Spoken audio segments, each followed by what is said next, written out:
You will hear a number of different recordings, and you will have to answer questions on what you hear. There will be time for you to read the instructions and questions, and you will have a chance to check your work.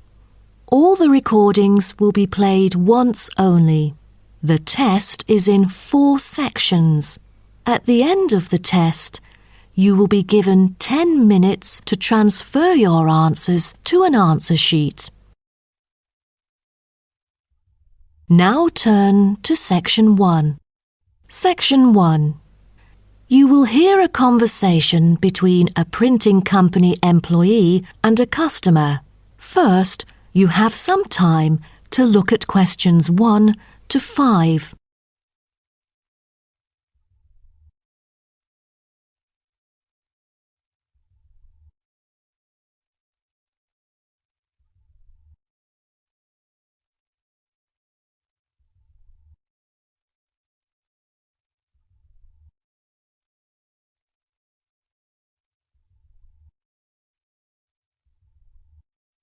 You will see that there is an example which has been done for you.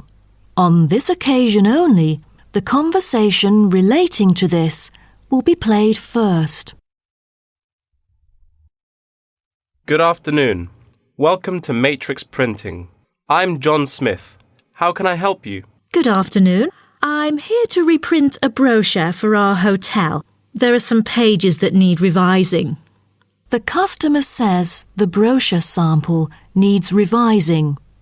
So, brochure has been written in the space. Now we shall begin. You should answer the questions as you listen, because you will not hear the recording a second time. Listen carefully and answer questions 1 to 5. Good afternoon. Welcome to Matrix Printing. I'm John Smith. How can I help you? Good afternoon.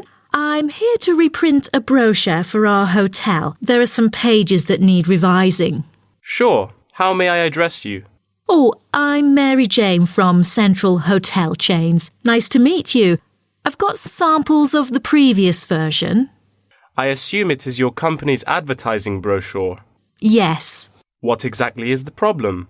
Well, it was printed the year before, so some of the information is already out of date. There are also a couple of problems with the layout. Firstly, the letters of the address on the front page are far too small. It's hard to see when glancing at the cover.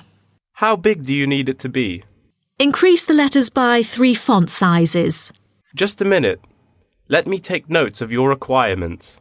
Okay, what else needs changing? The information regarding the pool should be deleted because it is currently under renovation and is not available.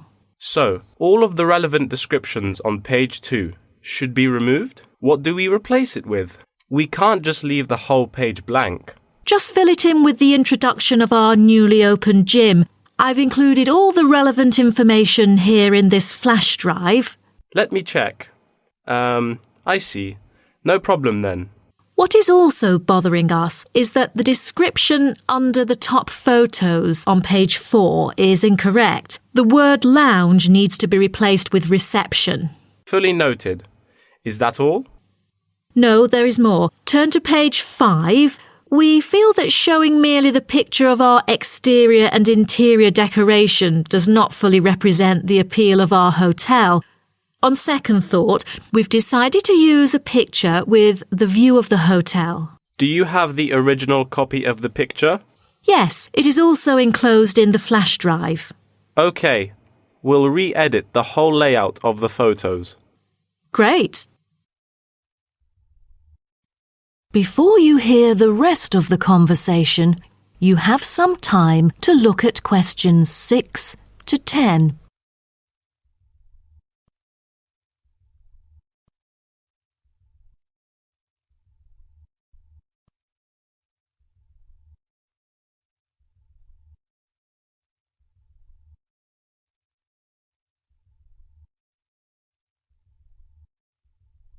Now listen and answer questions 6 to 10.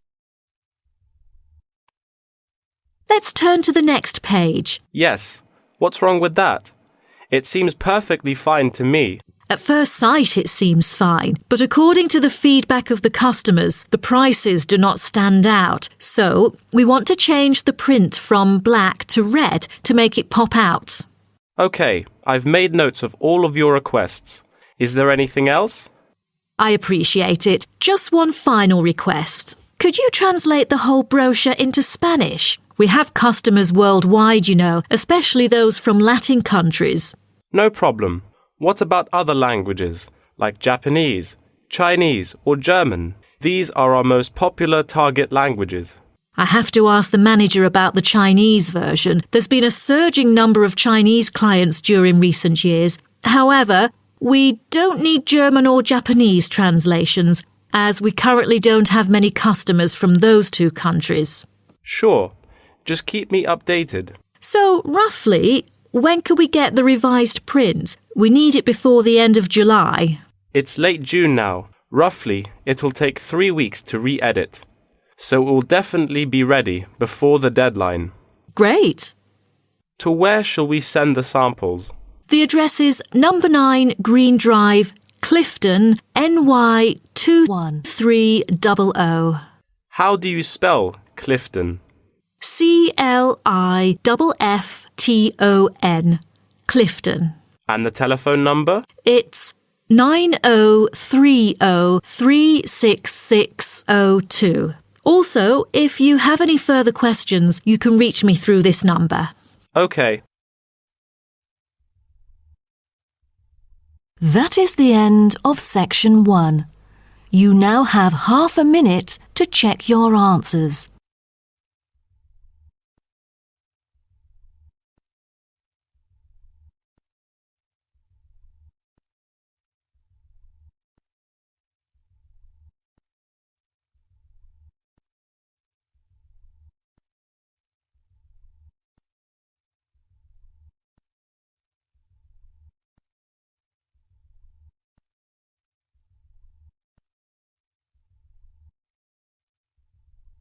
Now turn to section 2. Section 2.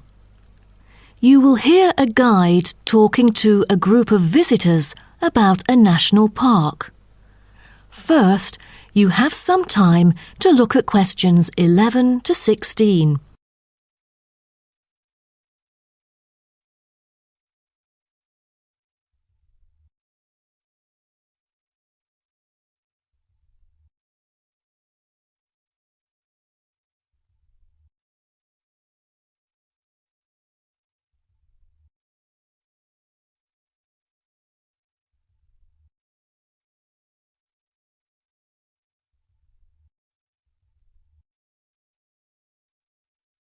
Now listen carefully and answer questions 11 to 16. Welcome to Byron National Park. I am Jim Carson, your tour guide for the trip. First, I'd like to give you some basic information about the park. Covering 7,000 acres of land and spanning across 3 states, Byron National Park was established to protect the area's most spectacular scenic values. With unique geological features, natural history, and native plant and animal life, it is an ideal destination for recreation as well as research purposes. The park has a breathtaking waterfall connecting the longest river in the country, but it is most renowned for having the largest subtropical rainforest worldwide.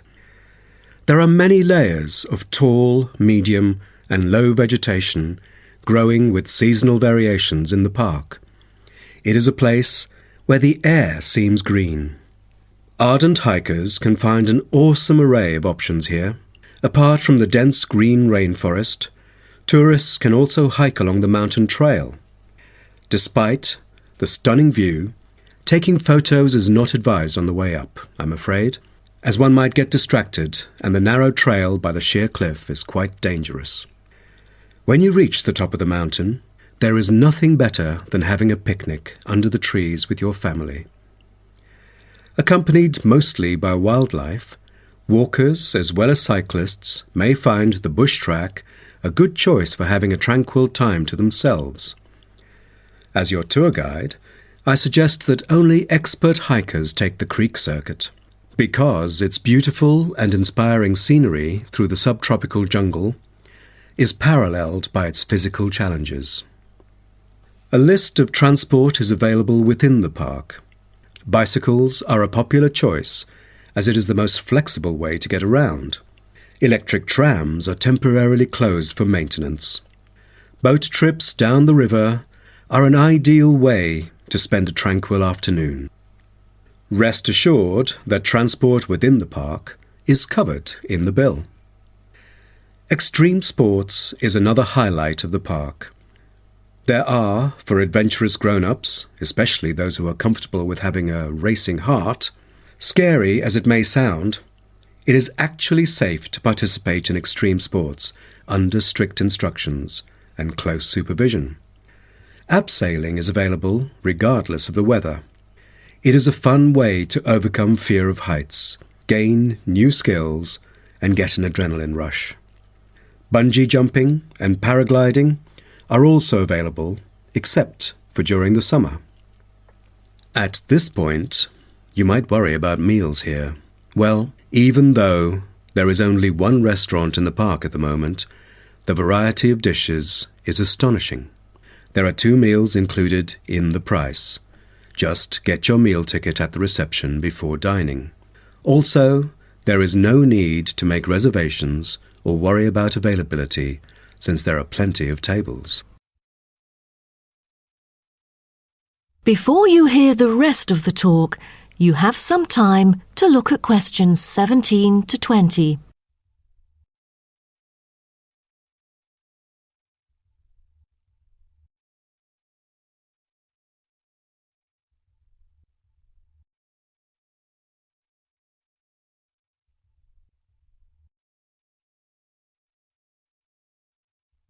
Now listen and answer questions 17 to 20. During your stay here, you might want to know what there is to do. Let's turn to the plan so I can familiarize you with the layout of the park. Most tourists would choose to stay in our guest house, located in the southeast corner. It features 63 tastefully appointed guest rooms, many of which offer spectacular views of the park. You'll find a home away from home at our guest house. But for those who want to experience the natural beauty up close, there is also a campsite. When you get out of the guest house, go straight ahead, turn right at the end of the road. To your left, there is a campsite amongst the trees where you could spend a night under the stars together with owls and chipmunks. If you look at the top left of the plan, you will notice a picnic area. You can either bring your own food, or we can deliver food to you. Barbecue is an option. The business centre is situated directly opposite the picnic area. It provides flexible, fully serviced offices, conferencing suites, meeting rooms, and is equipped with the latest multimedia facilities. Wired, as well as wireless, high-speed internet is available within the entire premises. The centre is designed to cater to both individual travellers and corporate groups. Visitors can also go to the museum, which holds a vast collection that exhibits local history and a natural habitat.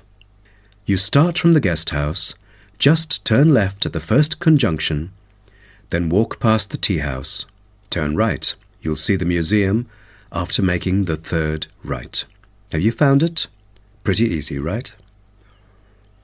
To spend a delightful afternoon with a book and a fresh cup of coffee, you can go to the only cafe in the park. From the guest house, you go straight, then take the second right, and you'll see the cafe right in front of you. You might want to check out our all-season tennis court, which offers instruction for all ages and skill levels. It is located right opposite the cafe. That is the end of section 2. You now have half a minute to check your answers.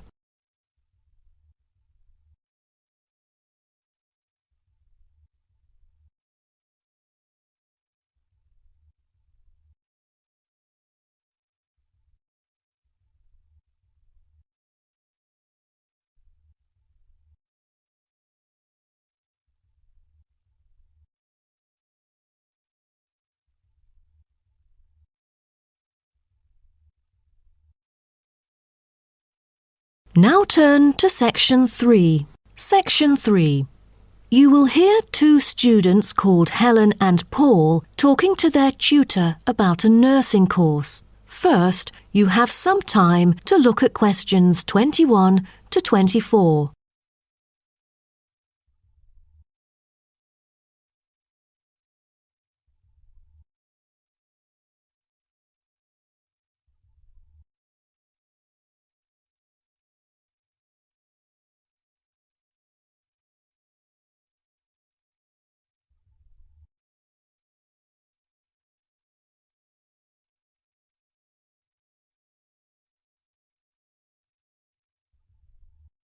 Now, listen carefully and answer questions 21 to 24. Helen and Paul, congratulations to you both for doing so well the past semester. You two have exhibited an impeccable performance during your first year in the nursing program. I'd like to get some feedback from the two of you to better improve the program and to provide guidance for our prospective students. I'd like to start with you, Helen. So, first of all, which aspect of the program impressed you? Well, to be honest, when I was enrolled into the course, I was expecting a group of classmates my age. But as I stepped into the classroom for the first time, I was surprised by the diversity. Most were in their 20s, but there were also those in their 30s or even 40s. As it turns out, the intergenerational communication has sparked intense debate and new thinking, and I think that's something special about the programme that I appreciate very much. What about you, Paul? What do you think of the program? For me, the group project we carried out last semester is another key feature of the program. The whole class was divided into 8 different groups, working on 8 prospective cases. Team-building sessions were conducted in a collaborative way most of the time. Comprised of 5 members, our group studied acute pancreatitis. During the process, we broke the task into different parts and assigned them to each member. We were then able to tackle the complex problem by pooling our knowledge and skills. More importantly, stronger links were established between the group members. Because of the project, we've all become good friends. That's true. According to graduates, group projects prepare them for the work world in which teamwork and collaboration are increasingly the norm. So tell me, Paul, what else do you like about the program? I want to be a registered nurse working in a public hospital after graduation. So the internship provided is a valuable opportunity for clinical practice in a supportive learning atmosphere. However, I was amazed by the amount of written assignments, since I thought the course should have focused more on practice-oriented learning. Well, I have to disagree with you, Paul. The essays demonstrate your understanding of the course. For me, writing essays is a process that involves critical thinking, which challenges me to develop my points more thoroughly. I thus manage to gain a diversity of perspectives. The program is designed to deliver basic and advanced theoretical knowledge of core concepts, including healthcare systems concepts, together with practicum or clinical practice experience to bridge the classroom content to the practice setting. So, I'm afraid written work is unavoidable. Also this year, we've added a module of law. How do you feel about that? At first, we felt that learning law is kind of redundant and too time-consuming. After a few sessions, we realised that it is necessary in dealing with future medical disputes. Before you hear the rest of the talk, you have some time to look at questions 25 to 30.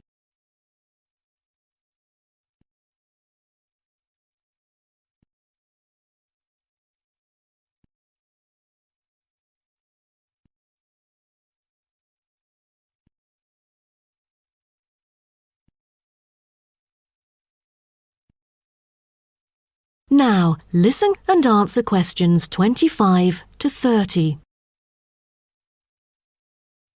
Do you have any suggestions for prospective students?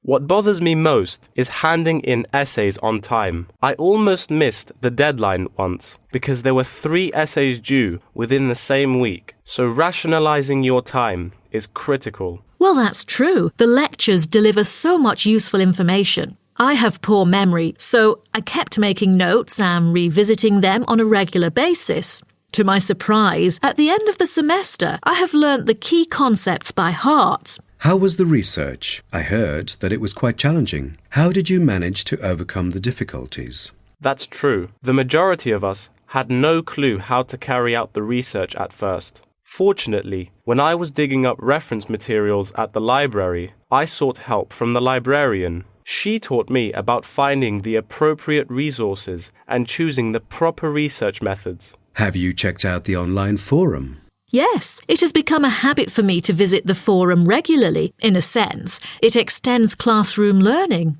It is where the students post academic problems that they come across and get support from the faculty members. Some of my classmates didn't do so well during the placement tests. I feel that background reading is necessary. Lastly, do you have anything to say to the freshmen? I was really ambitious at first, trying to get straight A's on my transcript. I made tons of notes and worked hard even on the optional assignments to get extra credit. I stressed myself out before having an emotional breakdown. After consulting my advisor, I found it important to set realistic goals. Don't push yourself too hard. It is wise to sort out your priorities. Thank you for coming here today and providing valuable feedback on the programme. Have a great summer break. That is the end of section 3. You now have half a minute to check your answers.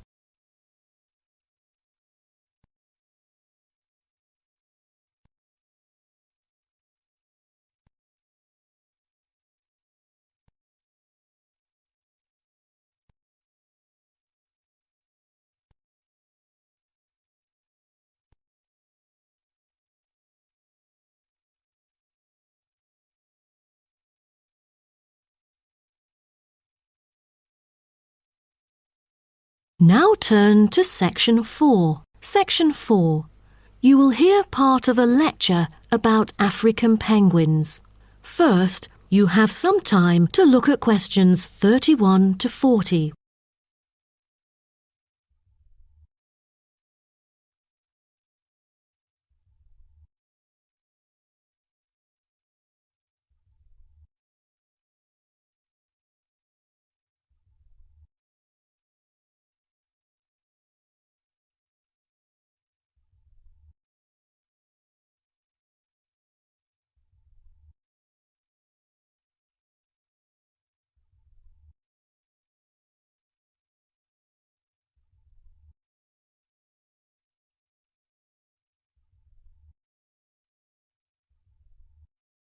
Now, listen carefully and answer questions 31 to 40.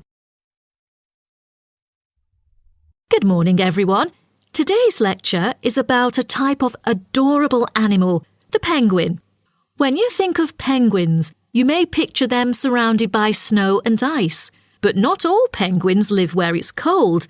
African penguins live in the southern tip of Africa.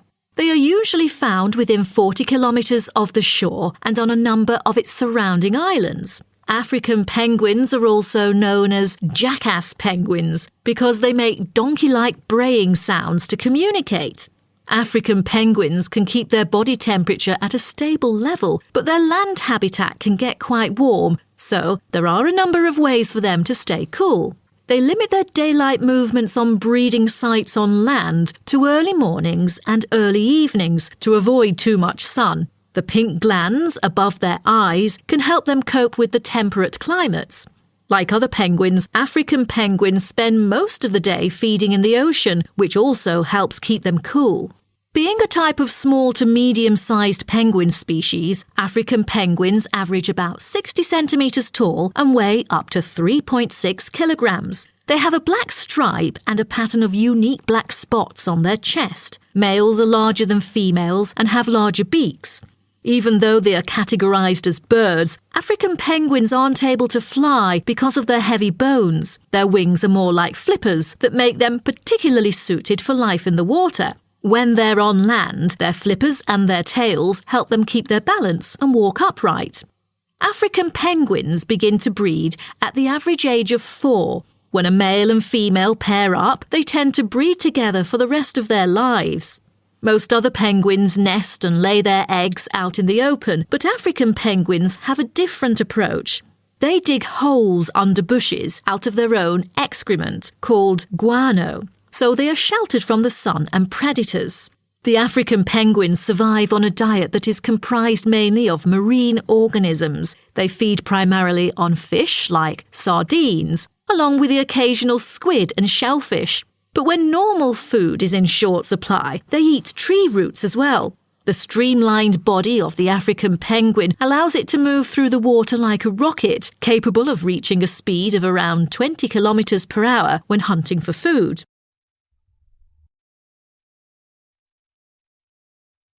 The African penguin's smaller size means that it has many predators both in the water and also on dry land. Their natural predators at sea include seals and sharks. The biggest threat to them on land is not just towards the adult penguins. The penguin chicks are sometimes taken by seagulls into the air and dropped from above. The seagulls could thus feed on them. At risk from predators, young penguins are protected for about 40 days after hatching by both parents. They will leave the colony when they are between 3 to 5 months old and will return a few years later. The entire surface of their body is densely covered with feathers, which fall off during the winter. This process is called molting and takes about 3 weeks to complete. During that time, they are unable to forage. Therefore, prior to this, African penguins spend about 5 weeks laying down fat deposits. They generally live between 10 to 15 years. However, many do not reach their full lifespan. Their population has drastically declined. Approximately 120,000 African penguins remain in the wild, and their population has decreased by 90% in the past 60 years. They are considered to be vulnerable and have been listed as being endangered. 2 major factors have contributed to their decline. They are struggling for nesting space due to human disruption and competing for food due to overfishing and pollution. With the limited number of breeding pairs, survivorship becomes difficult for African penguins. This makes them especially vulnerable as environmental conditions change or an outbreak of a disease occurs. For instance, avian malaria has caused 27% of the captive breeding penguins' deaths annually. The more genetic diversity there is within a species, the higher the likelihood that at least some of the individuals will adapt and survive. That is the end of section 4. You now have half a minute to check your answers.